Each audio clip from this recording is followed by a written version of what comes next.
just be able to be back there and be clean and be straight and have their life going in a good path. They fought their demons, and it was just a beautiful thing. Beautiful thing. And I needed to see that because I was the buyer for so long. And people find that hard to believe. And you're admitting that? Well, yeah. Am I proud of it? No. But I did it in my addiction. I can't change that. But what I want to do now is, one of the many things I'm going to do is I want to, as a man, stand up for that. Because it's not okay.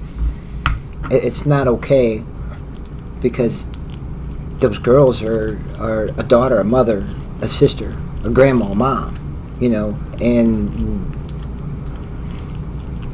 we shouldn't treat them like they're a piece of meat just to get our pleasure. So it was a very humbling experience. And then I went to an NA meeting in St. Joe that night. And I walked into the room, and this girl goes, "Hey, there's my pizza guy," because of all the pictures I post. But then the next day I spoke, and Kansas and came back. So yeah, it was very humbling weekend. Very humbling weekend. Very awesome. So how was your week? I worked a lot. Surprise, surprise. My week has been great. Good. I can't complain about my week. I worked and still working and get the grandkids this weekend. See, that's what's up. And any day you can go to bed and not have to worry about any addiction issues, it's a good day. Absolutely. So, it's a great week so far. Absolutely.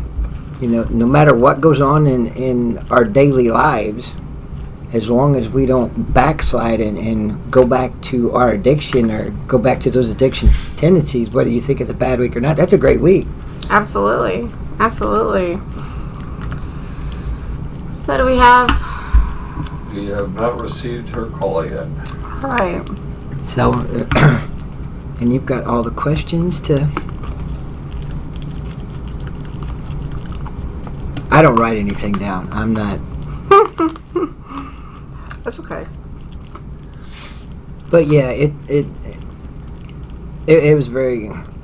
And to see these women that are owning, and there was 5 guys that... Me and 4 of the guys that walked with you, because you never know what was going to happen. Some people Correct. were worried about their... Because their pimps are still out there. Right. They're going to come back and try to do something. So it was cool to... That was a big way for me to kind of give back from me taking for so long. Does that make sense?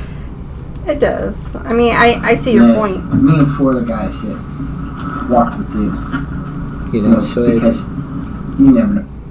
We're hearing you while I put this on your sites.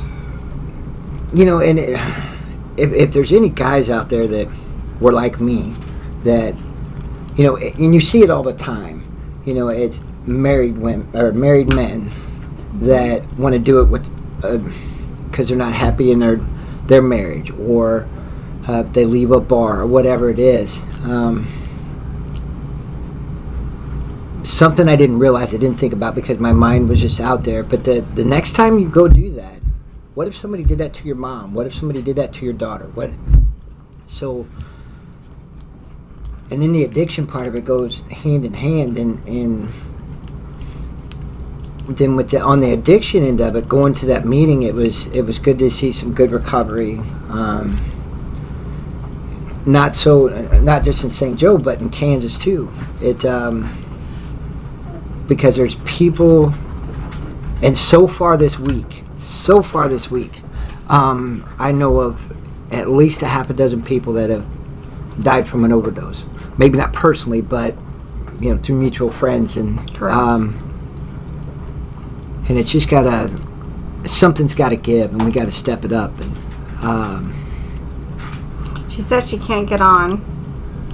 Okay. Let us see. Is she... I'm excited about hearing her story.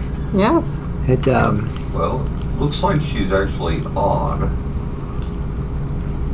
Okay. but she's not. Okay.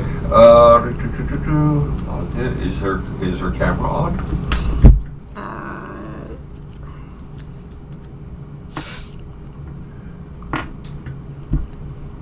So while they're doing that, if anybody is struggling with any issue of their life, any addiction issues, anxiety, whatever, just reach out. If you're not sure where to reach out to, send us a message, and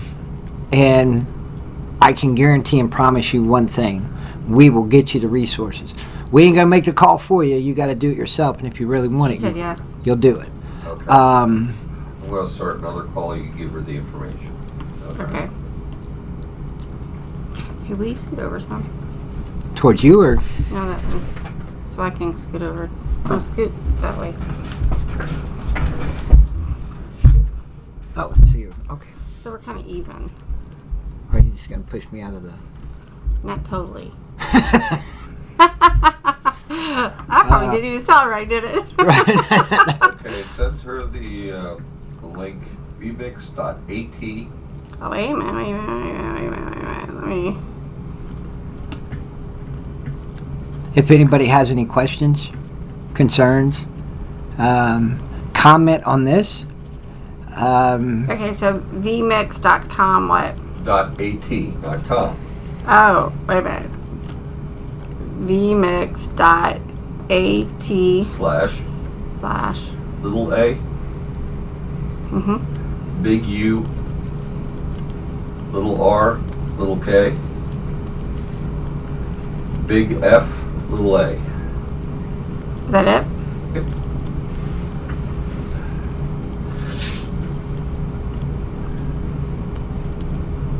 Due to technical difficulties, please stand by.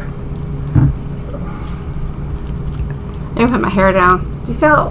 Hey, anybody who's listening or watching, so when you get old, you start losing hair on top of your head. Doesn't just happen to guys. That's why I wear a hat.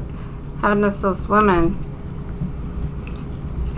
I can see how thin my head. But it doesn't look bad. Looks good. Well, thank you, sir. I did celebrate 44 months clean yesterday. I saw that. I saw that. Woohoo. And that was with a lot of no matter what. There you go. And that's another thing while we're waiting. And you're struggling, think you can't do it, you can, because I'm no different than anybody else. I have been through some crap in my recovery, and I've never put dope in my system. Never put alcohol in my system. To me, alcohol and dope, it's all the same. But there's some people that gotta, because if I put alcohol in my system, dope's coming. But yesterday, 44 months clean. It's gonna be hard to believe 4 years in December, if I make it.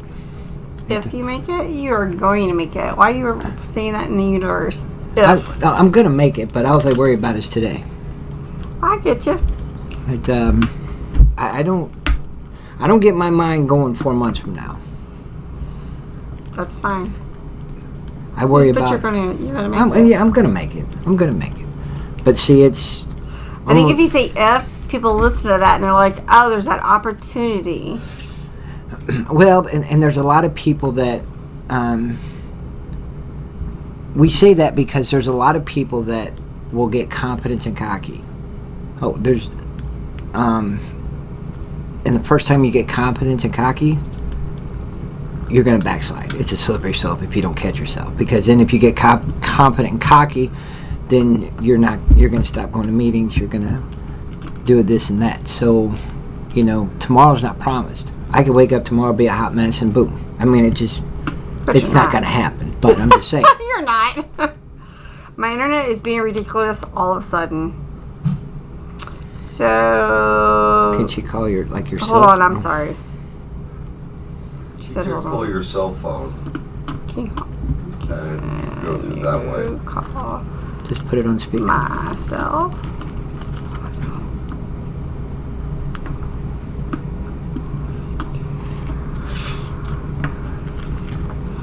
I can put my cell number on here, right? Yeah, you could put your cell phone on speakerphone. Yeah. Backup 3. Yep. I'm going to be starting a life coaching business here before long. Good for you. I would say in about 3 weeks. Was that you? Let's see, my phone sometimes mess up. Is that you? See, my phone, if it's not in my... Yep, that was her. Hold on.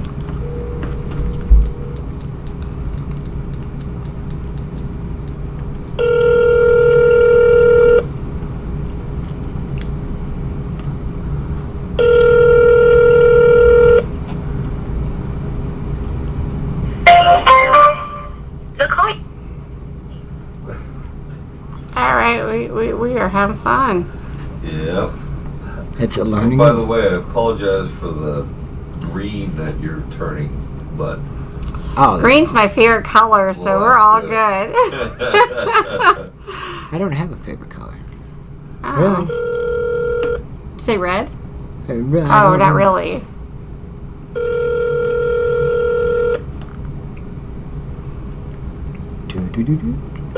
I'm calling you.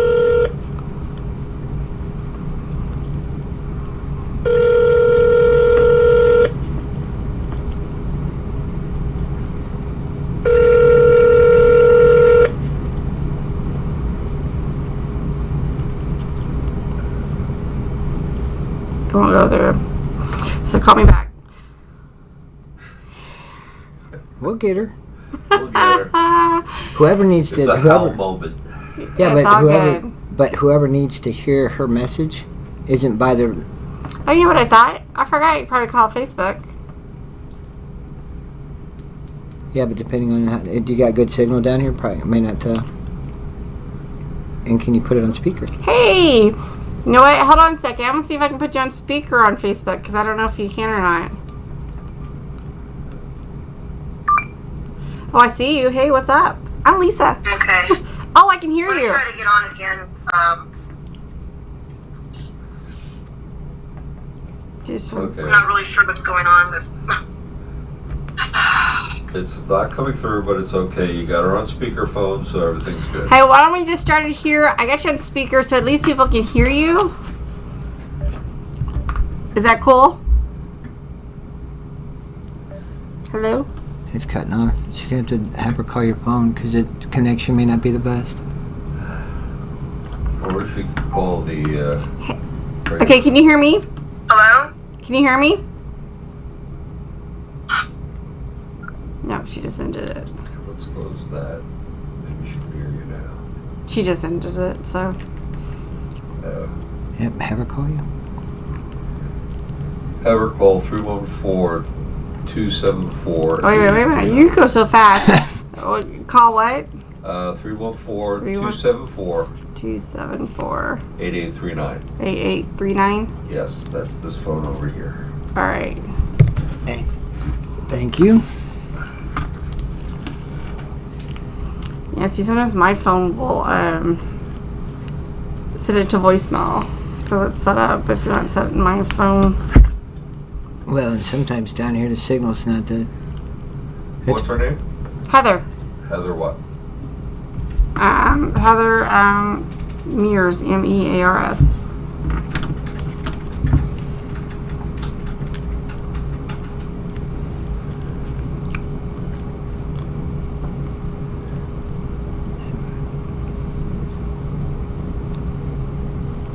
I can't even call out apparently.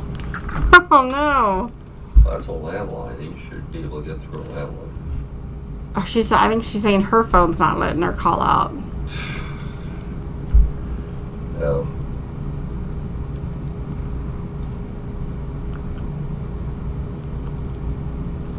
Heather.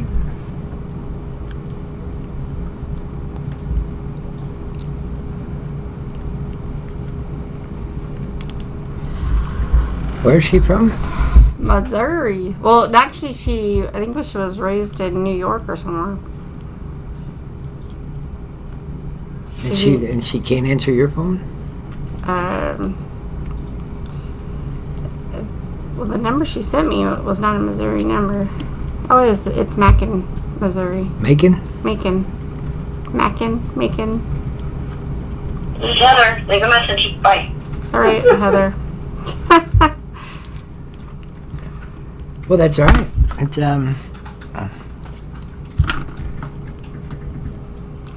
you can. We're green. We are here.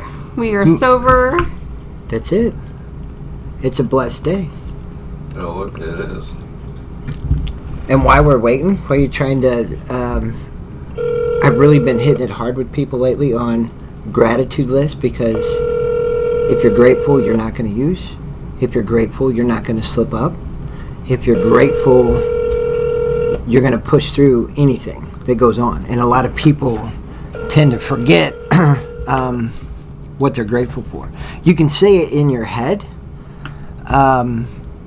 Hello? Hello? Hey, hi, this is Heather. Hey, Heather, it's Lisa. Hi, I probably can get on now. I restarted my phone. Well, Oh my it's God. all good. I've got a picture of her But from either her way, we timeline. can do it either way you want to, honey. Yeah, let's just do it this way. Just so we don't lose you again. Okay. Is that cool? Yeah, totally cool. All right. So, Hi, Heather. How are you? I'm good. How are you? I am doing fantastic. Wonderful. My name is Scott. Okay. I am clean, and I am happy, and I'm blessed, and we're so grateful that you decided to come on and share.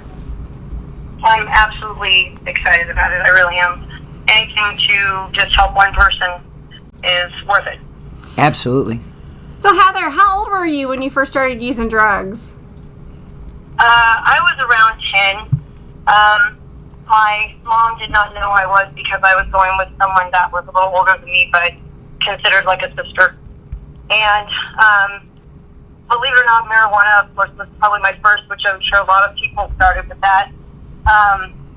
And then at 11, some kids in my neighborhood, we went to Jack in the Box, and they put about an 8-ball of methamphetamines in a drink. And that was my first experience with meth. And from there, it just kind of spiraled.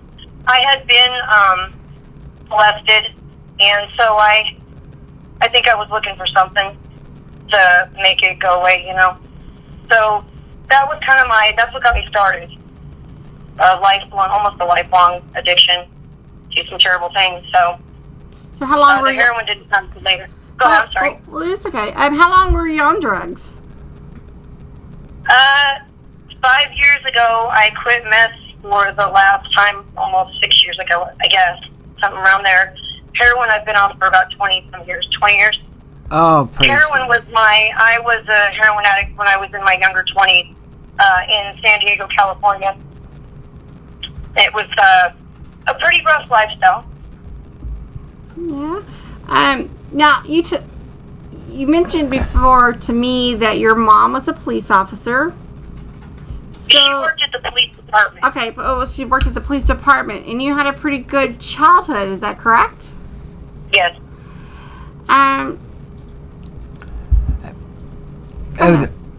Well, I appreciate you being honest about being molested. I too was at a young age, and that's kind of where mine was, because I started because I wanted to numb the pain. You know, I didn't want to think about it. Was it a family member, or was it anybody associated with the family? Yes. Both of them. And then my mom had told me I was molested in daycare too, that she had me in, she didn't know about. Wow. And, but then also I think some of it was my dad wasn't around at all, and my dad was an addict. And even though I didn't know my dad hardly at all, I was acting just like him. My mom, which was frustrating for my mom, because she didn't want to be with him anymore, and then she has a daughter that's just like him. Right. But, yeah, torture. But she did work for the police department, and I'm sure that was an extreme struggle for her. I put my mom through the ringer, that is for sure. No lie. And I think we do that. I was just so really broken, and I just didn't really know how to get it out. And it wasn't until much later probably 5 years ago that I got a clue and figured out that I had to talk about these things in order for them to heal. And as much as I was in denial for a long time, as soon as I accepted everything that I've done and everything that's happened to me, it was only then that I could move forward and teach my children to live the same way. So without using heroin and meth. And now I do use marijuana. I don't feel bad about it.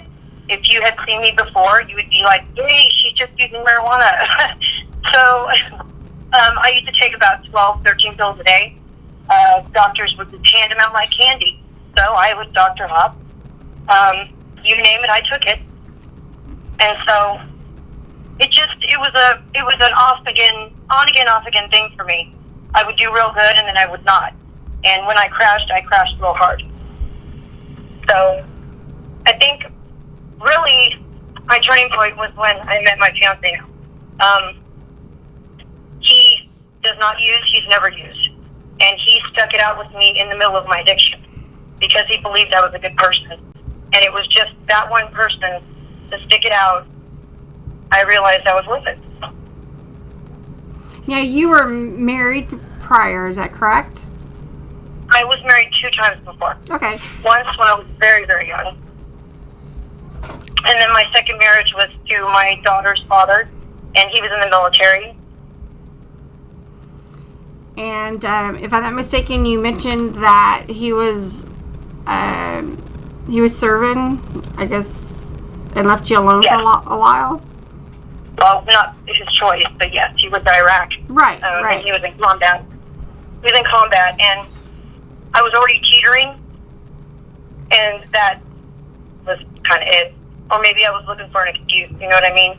At that time, that might have been what it was. I just wasn't done. But I started using while he was gone, and he ended up having to come home. They flew him home because I was so out of control. Right. And I think you nailed it on the head. It, I can't speak for you, but there's a lot of similarities in your story and mine. But there was times where, in my head, it was just something bad happened, and that gave me a reason to use. But at the end of the day, we still had more research to do because we weren't done. The pain. Yeah. The pain wasn't greater than the pleasure yet.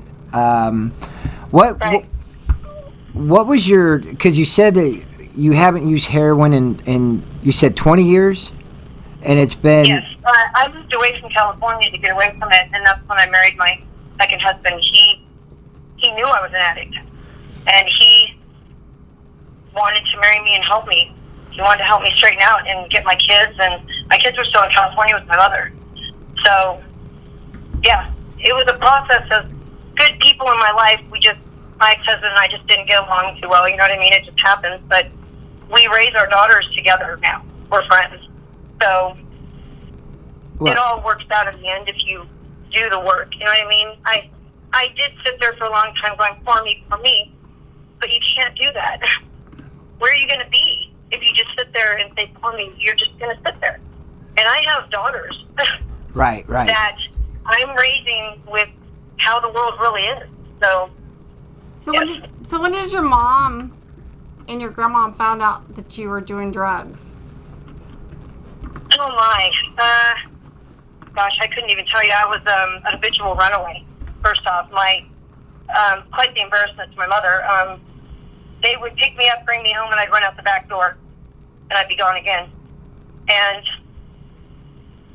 yeah, it just went on and on. My mom had me picked up a few times and put in mental institutions and rehabilitation centers. And as I went through each one, I wasn't ready. So I was like, yeah, in one ear and out the other. And little did I know later on, I was keeping things in there that I learned I didn't know, but and yeah, I applied those. Gotcha. So your kids, I know you said you have your kids back now.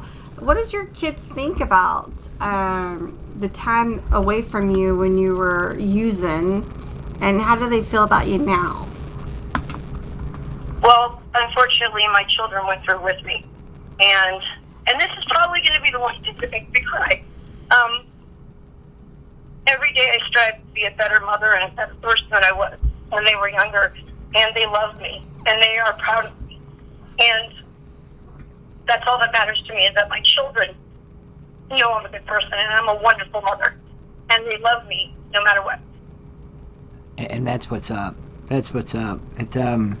Now, I have two questions. The first one, are you an only child, or did you have any brothers or sisters? I am an only child. Okay. I was just curious because I had a sister, and I was more like my dad on the addiction side, and my sister wasn't.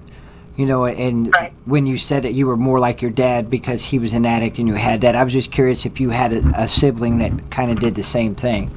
Nope, it was just myself. Right. And then and 6 years ago you stopped the meth? You said 5 or 6 years ago? Yeah.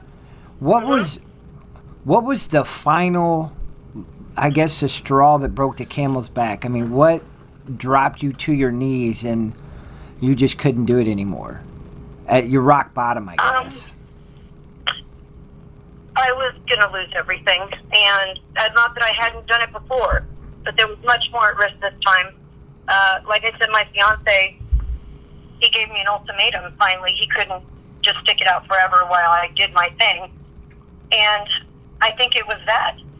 Out of everything in my freaking life, it was that one moment where someone said, I love you no matter what you're doing or who you are, but you can't do this to yourself anymore. And I left my home that day with him, and that was it. I didn't look back. Praise God. Did you do treatment, or did you just I did it on my own. Well, praise. I detoxed from all the pills. I detoxed from the meth, everything on my own. Well, praise God you were able to do that. I couldn't. I had to get treatment. But I am so glad that you did that. And it's all you can say. When you said that, out of everything that happened to you, it was that one conversation you had with your fiance that was like your rock bottom. Yes, because it was, he was very, very a man of God. He had a very strong bond with God, and I knew, and my children loved him, absolutely loved him, and I knew this was the crossroads. This was all or nothing. You either give it up now, or you will not have this man or a wonderful life with children anymore. Right, and that. What I was saying is it was your time at that very moment, and that was God saying, "Okay, Heather, you're tired. I know you are. You've had enough. Your kids have had enough. Let's do this thing." And look at you now. It's just amazing. I believe that God, there was a plan. I believe everyone has a journey and everyone has a path, and God thought that I needed to endure some things that I could help others later on. Absolutely. And apparently I'm strong because I endured it and I'm still here. Right. Now, at any point, because there's a lot of people in their addiction, and then even early on in recovery, question whether God's around. Does he hate me? Did he abandon me? Kind of mad at him. Did you ever go through any of that? Yes, I did many times. When my husband got deployed the first time, I was going to church and I abandoned the church. I was done because I didn't understand why. And then I did it again later. It's so hard to say it. I feel like God was with me all the time. He was giving me the tools. It was just my choice when it was time, when I wanted to take those tools and use them for my benefit. They were always there. Absolutely. I pray every day. I hit my knees every single day. I meditate, and I thank God. I thank the universe and the angels for everything that I have today.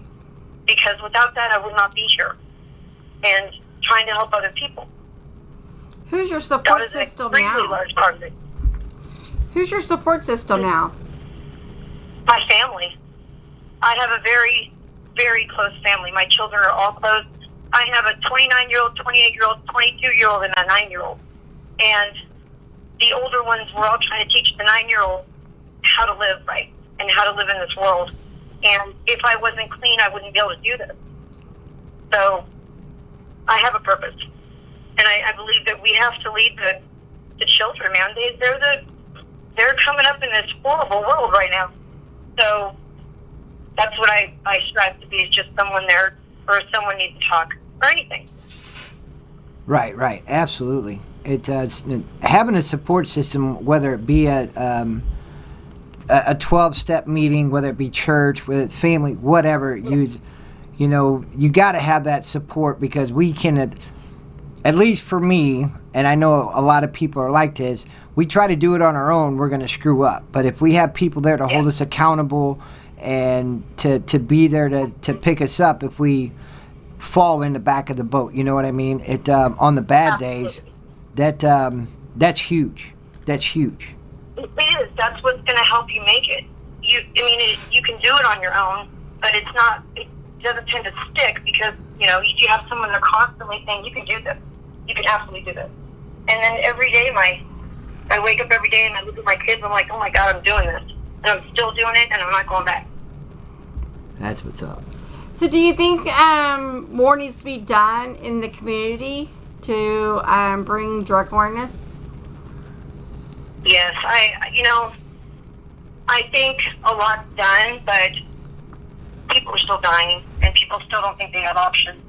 And I think it's a lot of people coming together, not just people who are completely clean from everything, but it takes a lot of different people and a lot of different options, sometimes different people. One thing might not work for one person, but it works completely for the other person. I have friends in NA. I don't hang out with them because I smoke weed, but that's okay. They're still my friends. Right. It and it's whether it be the MAT, smoking weed. Early in my recovery, I questioned things about people being on the MAT program for years.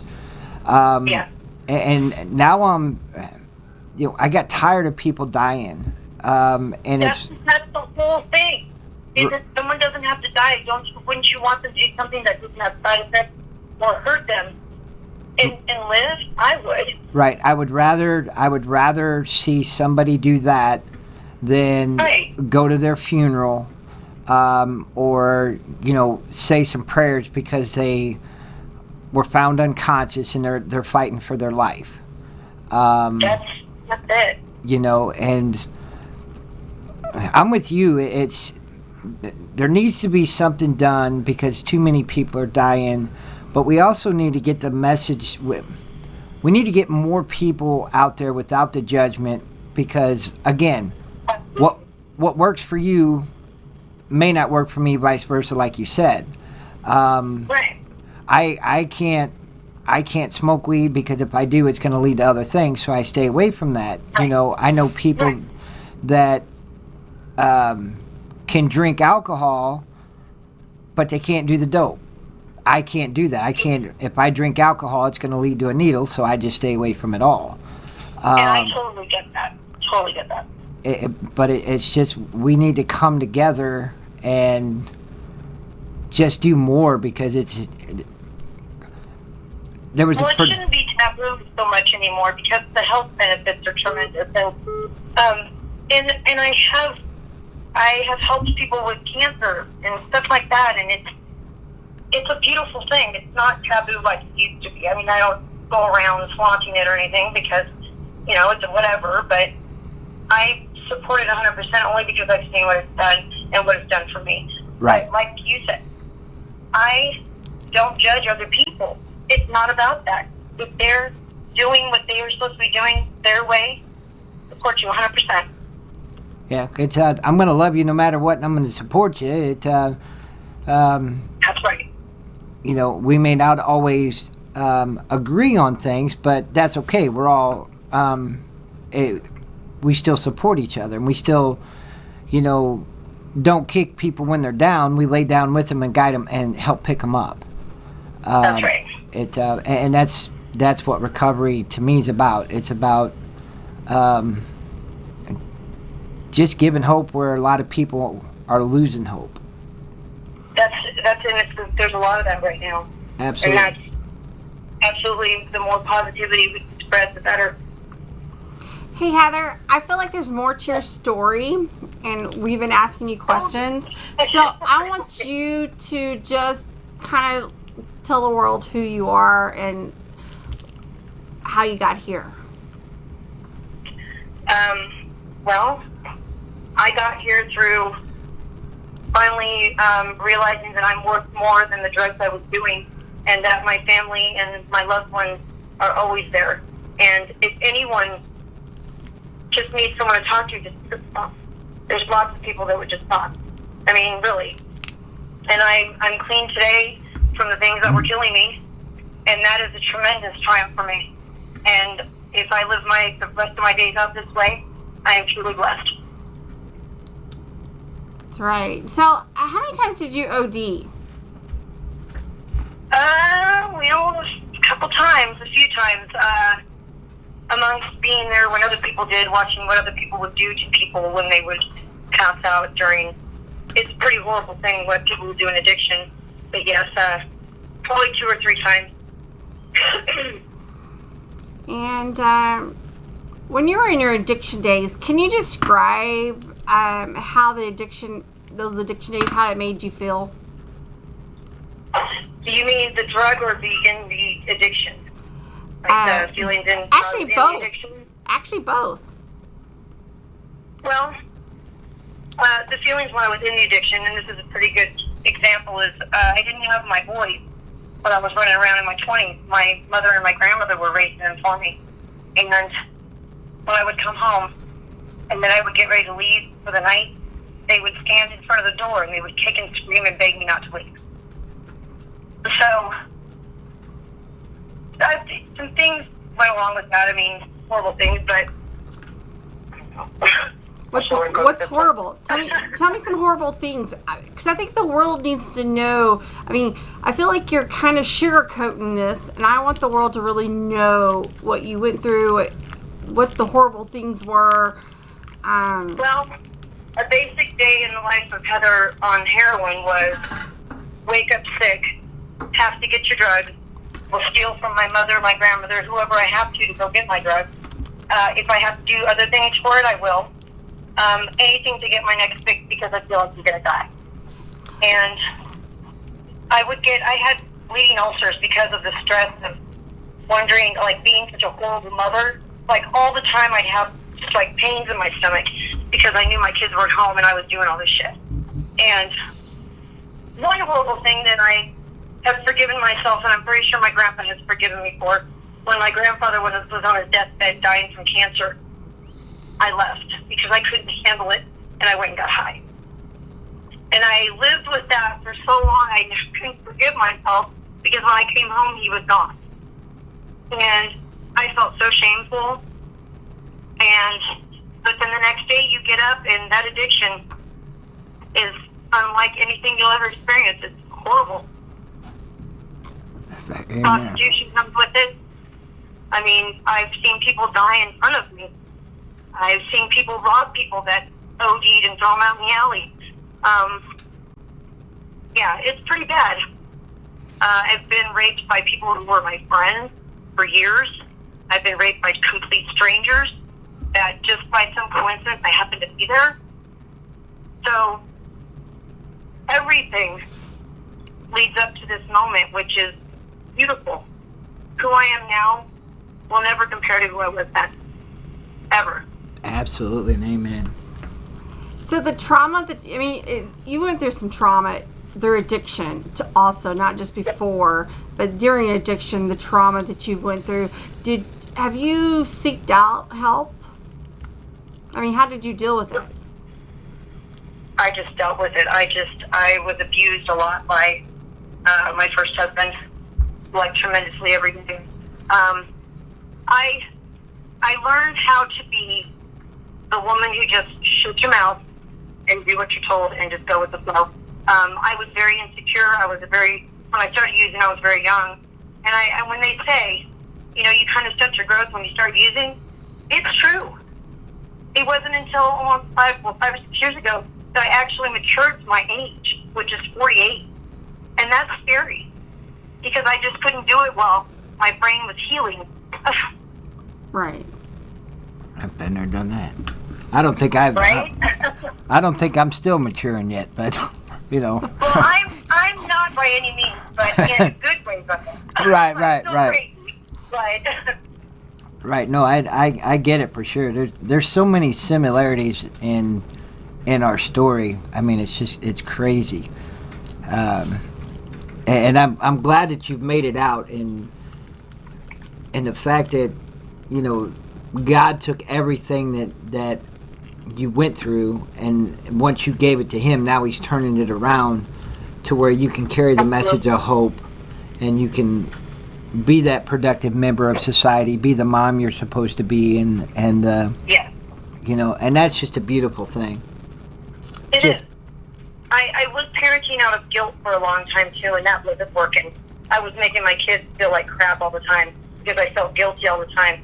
And that's when I realized that I had to talk about what I went through in order to heal so that my daughters don't go down a path like this because they feel terrible. You know what I mean? Right. I have my girls and my boys, all my children, I talk to all the time. The girls are here every day.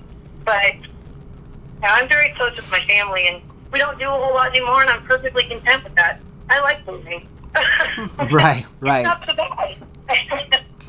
So, Heather, right now, if an addict came to you and their story was like yours, they had been molested at a young age, they've been raped, and they've been doing drugs, they've OD'd, they have watched people die in front of them, they have been in shooting matches, they've all these, anything horrible, I mean, things that you have said, the trauma situations, what would you say to them right now? That everything that you've been through does not define you. You may have done horrible things and you may feel like shit about yourself, but there's people out there that care about you and care about what happens to you and if you live or die. And then I would say you need to talk. Because I work with women right now, younger women, because of that. Because I feel like I'm supposed to do this.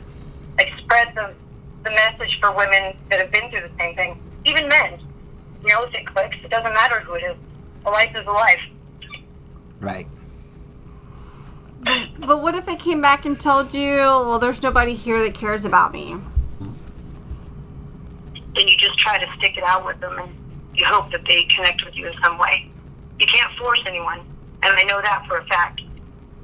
You can push too much too sometimes. So you kind of have to just be that support and not push. Because that's what my boyfriend did. He didn't push me. He just made sure I knew that he loved me and that he was here when I needed him and when I wanted to stop. He kept planting a seed. Right. Yep, and that's what we got to do. Absolutely. So when you work with women, is that your job, or do you do that on the? I know I just do it on the side, just because I feel like that's my purpose. Absolutely. My boyfriend's the same way. He's a life coach. We both spread positivity every day. That's what we do, and we live our lives through love and compassion, peace. We're not trying to do anything stupid anymore. Right. I'm calmed down a lot now. Well, and that's a beautiful thing. It's a beautiful thing and being able to talk about everything that happened to you. You know, for me to talk about getting raped as a young boy, I had to deal with some trauma stuff and early in recovery to where I can talk about it now. But it's amazing how many when you talk to somebody and something clicks. Wow, I went through that too. And then you've got that connection, you got that bond, and you can kind of move forward. Absolutely. I believe everybody meets for a reason. I believe everybody comes across paths for a reason. Absolutely. You may not know what it is now, but eventually it'll play out. Right. Absolutely. All right, Heather, we're going to wrap it up here. Is there anything else you would like for the world to know? No, just want everybody to know that just because you were an addict or even still are, you can still have a beautiful life. Just trust someone to guide you or to reach out for help, because it's a beautiful place to be. That's right. Absolutely. And Heather, thank you so much. I didn't mean to interrupt you. No problem. My pleasure. And it was a pleasure meeting you. And just keep being you, and just. Oh, that's for sure. No one can stop that. Let me tell you. Absolutely, absolutely. All right, Heather. Thank you very much, and we'll talk soon. All right. Bye, guys. Bye. All right. Voice of Hope. That was some good. You know, she had a heck of a past. Yeah. And I didn't do heroin, but I did the opiates, the pain pills. And when she talks about waking up dope sick and having to do anything, there's not a worse feeling in the world, waking up dope sick. It's awful. Explain the dope sick. For someone like myself who's never taken drugs, what's the dope feeling? For me, it was middle of summer, and at 1 minute I'd be freezing. The next minute I would be hot. I thought I was having hot flashes. Okay, restless leg syndrome. It couldn't sleep. On a good day, I would just be throwing up, and not throwing up and pooping at the same time. That's always fun when it's coming out both ends. Alrighty. I mean, that's just, and it feels like every bone in your body's going to break. Mm-hmm. And it feels like every bone after it breaks is going to pop through your skin. And then for me, it was itching. And my fiance, she wanted to take some rope and tie my legs together at night, because they'd be all, they couldn't sit still. They were all over the place. Wow. It was complete misery. How's it like to sleep now? Clean. When I have my sleep stuff, which I got to order, like a baby. But I think over 30 years of doing meth affected my sleep. I think I have some sleep issues that I need to get tested, but not having my legs like boom, boom, boom all over the place is good. Be kicking you out. Right. Oh yeah. But being dope sick is it's the worst feeling in the world.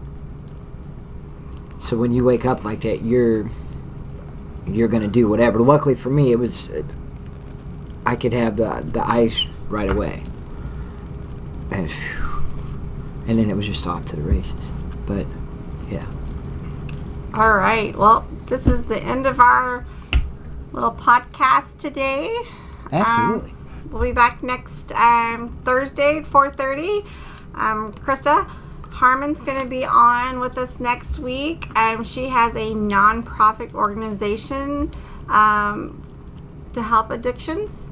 And so it's going to be a great little interview. That should be a pretty powerful. Yeah. I'm curious to see how it all started to where she's at now. So. Yes. So everybody stay tuned for that. Set your clocks, calendars, whatever you need to do to listen in. Again, everybody have a great rest of your weekend, and we'll be back next Thursday. Absolutely. And if you guys are struggling, reach out. I know on the bottom of the screen it has a lot of websites that you can go to.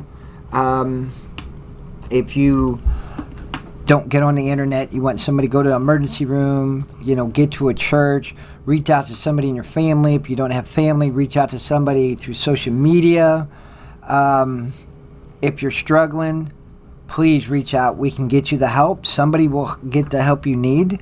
What are your Facebook pages so that they can get to them? My Facebook page is one is I Get It, and then I do have a personal page. It's Scott Hartman. You can message me anytime, and I can help you get resources that you need. but tomorrow will not be the same if you're not here. So reach out. Let's help you get some help. Yeah, and mine's Lisa A. Mash. My personal and business page is Lisa A. Mash. My telephone number is 636-582-0334. And mine is 636-578-0978. All right, everybody have a good one. Bye. All right, talk to you soon. Bye-bye. Hi, I'm Lisa Mash, and this is Scott Hartman. And we are hosting Voice of Hope every Thursday at 4:30 Central Standard Time here at Ferguson, USA Hot Talk Radio. We are addicts, and we've also dealt with domestic violence, mental health, assaults, rapes, and many other things. Our goal is to give hope to others. If it's domestic violence, mental health, rape, molestation, sex trafficking, trauma situations, addictions, or if you're a family member or a loved one of somebody that's going through any of this, we are here to help.